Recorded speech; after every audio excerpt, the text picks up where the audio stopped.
नमस्कार, मैं हूं सुमित अवस्थी। साथ का पंच आप देख रहे हैं एबीपी न्यूज पर। शुरुआत सबसे बड़ी खबर के साथ। किसानों के आंदोलन का मामला अभी थमा नहीं है।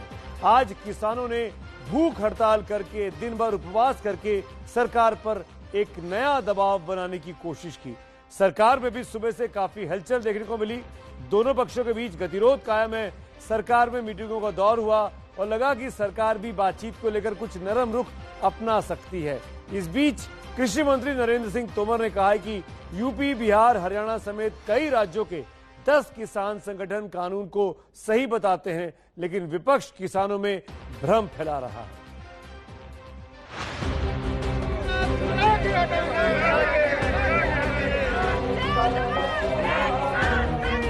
किसानों के आंदोलन का आज 19वां दिन। वो सस्ते में खरीदे, किसानों से खरीदे, और जमाखोरी कृषि कानून के खिलाफ डटे हैं किसान।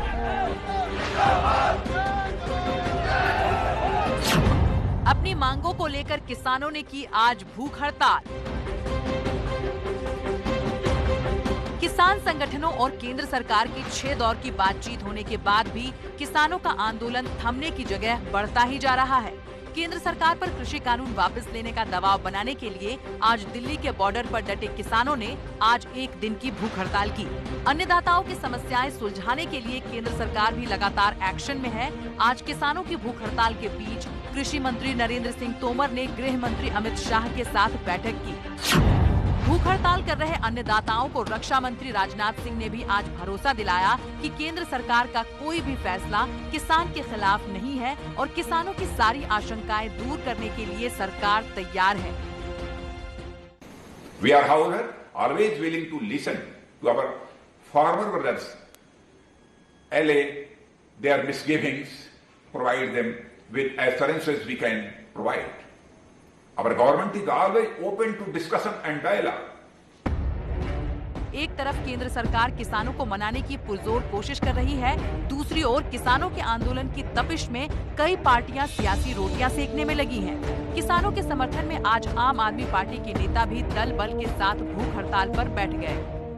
इस वक्त हम आम आदमी पार्टी के आईटो स्थित हेडक्वार्टर में मौजूद है और आप सामने देख सकते हैं मंच पर उप मुख्यमंत्री मनीष सिसोदिया, साथ में सत्येंद्र जैन और दूसरे आम आदमी पार्टी के जो नेता है आतिशी, वो मंच पर आ गए हैं और उपवास पर बैठ गए हैं। और सामने मंच के ठीक सामने आप देख सकते हैं किस तरीके से जो और कार्यकर्ता है आम आदमी पार्टी के, उन्होंने भी उपवास शुरू कर दिया है। किसान केंद्रीय सूचना एवं प्रसारण मंत्री प्रकाश जावड़ेकर ने आम आदमी पार्टी की अनशन पॉलिटिक्स को पाखंड बताते हुए कहा, अरविंद केजरीवाल जी, ये आपका पाखंड है।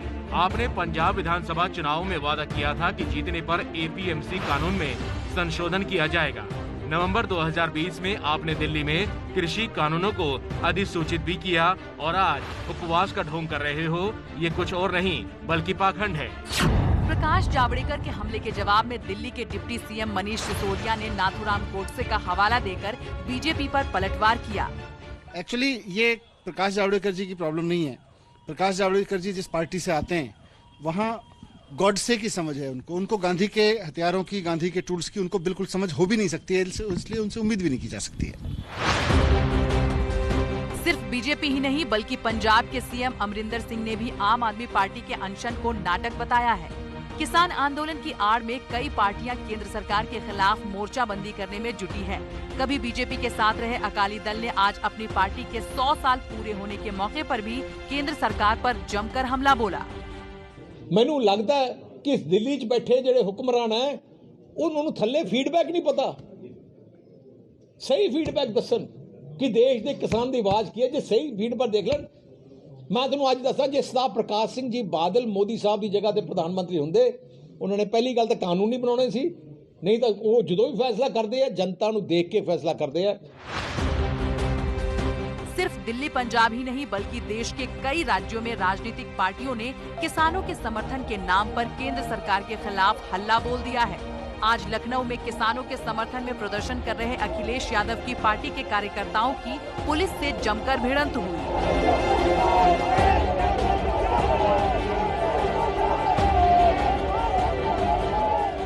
तमाम राजनीतिक विरोध के बीच भी सरकार ने किसानों की समस्याएं सुलझाने के लिए बातचीत के सारे दरवाजे खोल रखे हैं। इस बीच पंजाब से बीजेपी सांसद और मोदी सरकार में वाणिज्य और उद्योग राज्य मंत्री सोम प्रकाश ने दावा किया है कि किसानों की मुख्य मांगे मान ली गई हैं, इसलिए उन्हें आंदोलन खत्म करना चाहिए।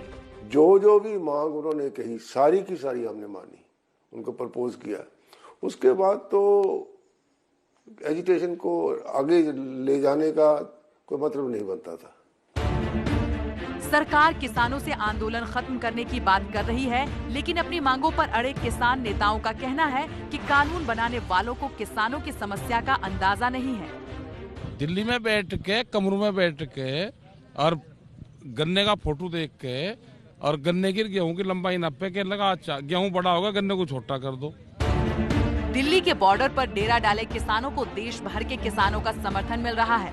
भूख हड़ताल के साथ ही आज किसानों ने देश भर के जिला मुख्यालयों पर भी धरना दिया।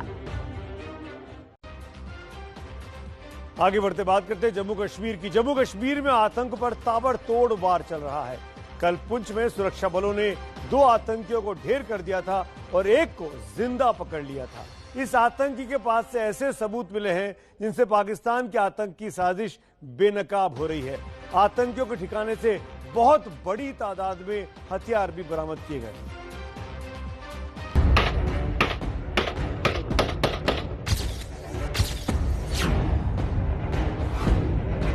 घाटी में गूंजती गोलियों की तड़तड़ाहट,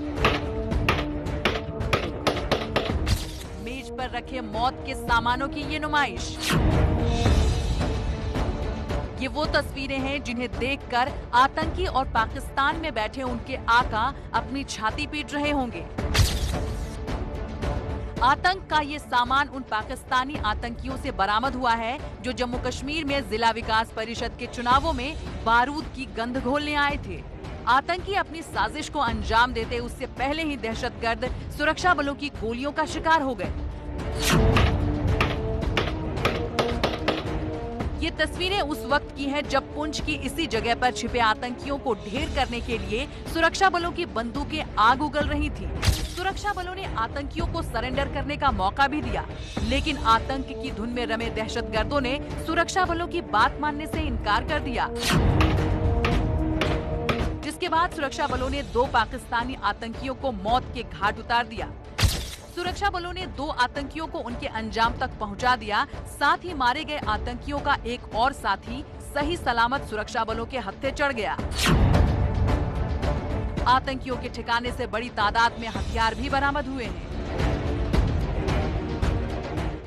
एक टेररिस्ट एसोसिएट जो वहां से बच के निकलने की कोशिश कर रहा था, उसे सही सलामत गिरफ्तार किया गया और उसके बाद भी दोबारा जो बाकी 2 टेररिस्ट फंसे हुए थे उनको बार बार ये कहा गया, हिदायत दी गई कि आप सरेंडर कर दें। जब काफ़ी देर के बाद उन्होंने इस पे कोई अमल नहीं दिखाया तो नतीजतन उन्होंने हमारी पार्टीज पे फायरिंग ओपन कर दी, जिसके नतीजे में एनकाउंटर इंस्यू हुआ। जम्मू कश्मीर पुलिस के मुताबिक तीनों आतंकी डीडीसी चुनाव में किसी बड़ी आतंकी साजिश रचने की फिराक में थे। कल एनकाउंटर के दौरान सुरक्षा बलों ने जब आतंकियों से सरेंडर करने को कहा तो आतंकियों ने फायरिंग शुरू कर दी। दरअसल जम्मू कश्मीर में जिला विकास परिषद का चुनाव हो रहा है। घाटी में सियासत के उगते नए सूरज की किरणों से आतंकियों की आंखें चौंधिया गई हैं। कल 2 आतंकियों को मार गिराने से बौखलाए दहशतगर्दों ने आज फिर से माहौल खराब करने की कोशिश की। आज श्रीनगर में पीडीपी नेता हाजी परवेज के घर पर आतंकियों ने हमला बोल दिया, जिसमें उनकी सुरक्षा में तैनात एक जवान मंजूर अहमद शहीद हो गए।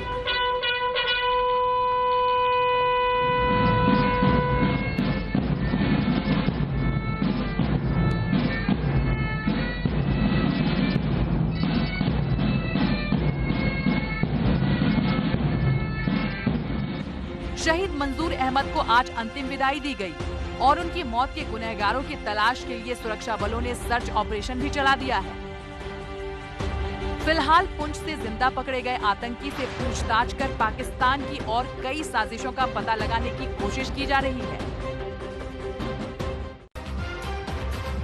पश्चिम बंगाल की बात करते हैं। पश्चिम बंगाल में ममता बनर्जी की सरकार की एक और विधायक अब बागी हो गए। तृणमूल कांग्रेस में फिर से सेंध लग रही है। टीएमसी के विधायक जितेंद्र तिवारी ने कहा, आसनसोल को स्मार्ट सिटी परियोजना के तहत 2000 करोड़ रुपए केंद्र की ओर से मिले थे, लेकिन ममता की राजनीति की वजह से विकास नहीं हो पाया।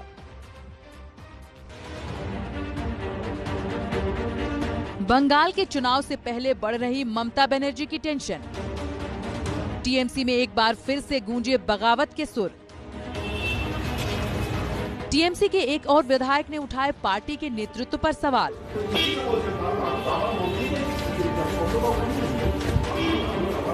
टीएमसी के विधायक जितेंद्र तिवारी की बंगाल के शहरी विकास मंत्री हाकिम चौधरी को लिखी ये चिट्ठी साफ जाहिर कर रही है कि चुनाव से पहले ममता बनर्जी की पार्टी में सब कुछ ठीक नहीं चल रहा। टीएमसी के विधायक और आसनसोल नगर पालिका के अध्यक्ष जितेंद्र तिवारी ने ममता सरकार पर उनके क्षेत्र में विकास कार्य न करने का आरोप लगाया है। जब स्मार्ट सिटी का जो कॉन्सेप्ट है उसमें केंद्र सरकार के द्वारा राज्य सरकार के माध्यम से पैसा दिया जाता है। जब हम लोग टेंडर करने गए तो कहा गया कि हम लोग सेंट्रली कलकत्ता से ही टेंडर करेंगे। फिर मैं चुप हो गया। तो ये तो करना पड़ेगा, चाहे आप केंद्र सरकार यदि पैसा दे रही है तो उसको यूज कीजिए, या फिर राज्य सरकार के पास अपना रिसोर्स है उससे कीजिए, लेकिन शहर के साथ तो अन्याय ना हो, ये शहर आगे जाए। जितेंद्र तिवारी के मुताबिक आसनसोल को स्मार्ट सिटी परियोजना के तहत विकास के लिए 2000 करोड़ रुपए की राशि केंद्र की ओर से मिली थी, लेकिन राजनीतिक कारणों की वजह से क्षेत्र में विकास का काम नहीं किया गया। जितेंद्र तिवारी ने चुनाव से पहले अपनी ही पार्टी के खिलाफ मोर्चा खोल दिया है, जिसके बाद बीजेपी ममता बनर्जी पर और भी हमलावर हो गई है। सरकार के दो केंद्र बिंदु है, एक बहुत साफ छवि दिखाई देती है और एक भ्रष्टाचार से गले तक डूबा हुआ है। ममता जी की छवि बहुत साफ दिखाई दे रही, पर उनके भाईपो जो कि भ्रष्टाचार में डूबे हुए हैं। इस प्रदेश में कोई भी डेवलपमेंट का काम होता है तो उनको कटमनी चाहिए, इसलिए कोई मेयर कोई मंत्री डेवलपमेंट के काम नहीं कर सकता जब तक कि भाईपो को कमीशन नहीं दे। टीएमसी के कई नेता बागी हो चुके हैं और अब चुनाव में भी ज्यादा वक्त नहीं बचा है। अगर ऐसे ही टीएमसी के नेता पार्टी से नाराज होते रहे तो इसका बड़ा असर चुनाव में देखने को मिलेगा। हैदराबाद और राजस्थान के बाद बीजेपी अब गोवा में भी लोकल चुनाव जोरदार अंदाज में जीत गई है। अब बीजेपी की नजर मध्य प्रदेश में होने वाले लोकल चुनाव पर लगी है, जिसके लिए तैयारियां शुरू कर दी गई हैं। भोपाल में बीजेपी कार्यकर्ताओं के लिए ट्रेनिंग कैंप लगाया गया। इस कैंप में खुद मुख्यमंत्री शिवराज सिंह चौहान पहुंचे।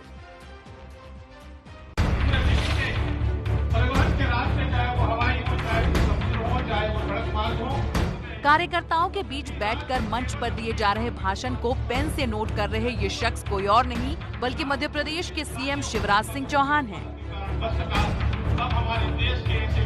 तस्वीरें भोपाल की हैं। यहाँ बीजेपी के मंडल कार्यकर्ताओं के प्रशिक्षण कैंप का आयोजन किया गया था, जिसमें सीएम शिवराज सिंह भी पहुंचे। यहाँ शिवराज मंच पर बैठने की जगह कार्यकर्ताओं के बीच जाकर बैठ गए।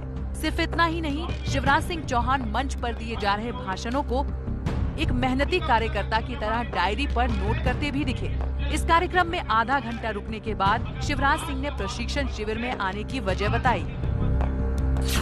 हम में से कोई कुछ भी हो, लेकिन पहले कार्यकर्ता हैं, इसलिए अनिवार्य है कि हर कार्यकर्ता प्रशिक्षण वर्ग में भाग ले, चाहे वो मुख्यमंत्री हो, प्रदेश अध्यक्ष हो, किसी और पद पर हो, और भाग ले। इसका मतलब नहीं कि मुख्यमंत्री आए तो भाषण दे, वो स्वयं भी प्रशिक्षण प्राप्त करे। फिलहाल पूरे एमपी में इस तरह के प्रशिक्षण कैंपों के जरिए बीजेपी कार्यकर्ताओं को ट्रेनिंग दी जा रही है। एमपी में बीजेपी की इस तैयारी को यहां जल्द ही होने वाले निकाय चुनावों से जोड़कर देखा जा रहा है। एमपी में निकाय चुनाव की घोषणा से पहले राजनीतिक पार्टियां अपने अपने खेमों को मजबूत करने में जुट गई है। कांग्रेस उम्मीदवारों को चुनने के लिए जिला स्तर पर कमेटियां गठित करने की तैयारी कर रही है। वहीं शरद पवार की पार्टी एनसीपी ने भी एमपी के निकाय चुनाव के रण में कूदने का ऐलान कर दिया है। राष्ट्रवादी कांग्रेस पार्टी पूरे विश्वास के साथ सामान्य जनता के साथ खड़े रहेगी, ये मेरा विश्वास है। आगे भी चुनाव हम पूरी ताकत और मत लड़ेंगे। सिवनी में जो प्रत्याशी खड़ा होगा वो जनमानस का अपराध होगा, अपना भल होगा। अब विश्वास करते जो हमारा प्रत्याशी है सिवनी नगर पालिका को अच्छा बनेगा, पूरा प्रयास करेंगे। हैदराबाद के निकाय चुनाव में परचम लहराने के बाद बीजेपी हर राज्य के चुनाव में दम दिखाने के लिए तैयार है। गुजरात में साल 2022 में होने वाले विधानसभा चुनावों के लिए बीजेपी ने अमित शाह को अभी से ही पन्ना प्रमुख बना दिया है और अब एक कार्यकर्ता की तरह ट्रेनिंग लेकर शिवराज सिंह ने इशारा कर दिया है कि एमपी के निकाय चुनाव में भी बीजेपी पूरे दमखम के साथ उतरेगी। भारतीय समय के मुताबिक आज रात 9:30 बजे अमेरिका में पहली कोरोना वैक्सीन लगाई जाएगी। जी हाँ, पहली बार न्यूयॉर्क में 2 फ्रंटलाइन वर्कर्स को ये वैक्सीन लगेगी। तो अब से वैक्सीन लगने का सिलसिला भी शुरू हो गया और ये काम अमेरिका के न्यूयॉर्क से शुरू हुआ है।